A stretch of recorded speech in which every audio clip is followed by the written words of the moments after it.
জুলাই সনদ বাস্তবায়নে গণভোটের দিনক্ষণ নিয়ে রাজনৈতিক দলগুলোর মধ্যে বিরোধ তীব্র পর্যায়ে পৌঁছেছে। এমন বিরোধ হতাশাজনক বলে মন্তব্য করেছেন আইন উপদেষ্টা আসিফ নজরুল। বিকেলে রাজধানীর ফরেন সার্ভিস একাডেমিতে উপদেষ্টা পরিষদের বৈঠক শেষে এক সংবাদ সম্মেলনে এসব মন্তব্য করেন তিনি। বান্ডেল থাকলে প্রতি সেনমানিতে টাকা বাঁচবে। বিকাশ সেনমানি বান্ডেল কিনে জিতুন প্রতি লেনদেনে। অন্তর্বর্তীকালীন সরকার থেকে একাধিকবার ঘোষণা করা হয়েছে ফেব্রুয়ারির প্রথমার্ধেই হবে আগামী জাতীয় সংসদ নির্বাচন। কিন্তু নির্বাচনের দিন যতই ঘনিয়ে আসছে, রাজনৈতিক দলগুলোর মধ্যে ততই বাড়ছে মতপার্থক্য। আপনারা জানেন যে জুলাই সনদ বাস্তবায়নে গণভোটের দিনক্ষণ, উচ্চকক্ষের নির্বাচন পদ্ধতি, দলের নির্বাচনী প্রতীক সহ আরও বেশ কিছু বিষয়ে রাজনৈতিক দলগুলোর মধ্যে অসন্তোষ প্রতিনিয়ত বাড়ছে। দলগুলোর এই অনৈক্য হতাশাজনক বলে মন্তব্য করেছেন আইন উপদেষ্টা। দুই ধরনের বিরোধ বেরিয়ে হয়েছে।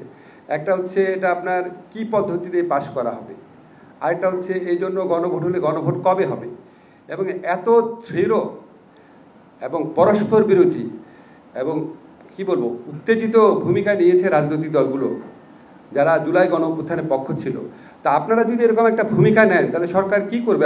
রাজনৈতিক দলের অনৈক্য নিয়ে সাংবাদিকদের প্রশ্নের জবাবে আইন উপদেষ্টা আবারও জানান, পরিস্থিতি যাই হোক না কেন আগামী জাতীয় সংসদ নির্বাচন ফেব্রুয়ারির প্রথমার্ধেই অনুষ্ঠিত হবে। যে যেটা বলুন, আমরা ফেব্রুয়ারির প্রথমার্ধে জাতীয় নির্বাচন করব, ঠিক আছে?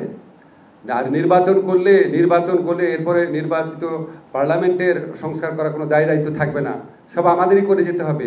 এটা তো কোনো আপনার না, এটা তো কোনো বেদবাক্য না।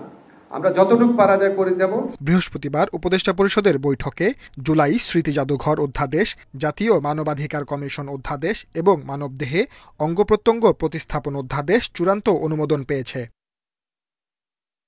Sajjad Hossain, independent news, Dhaka.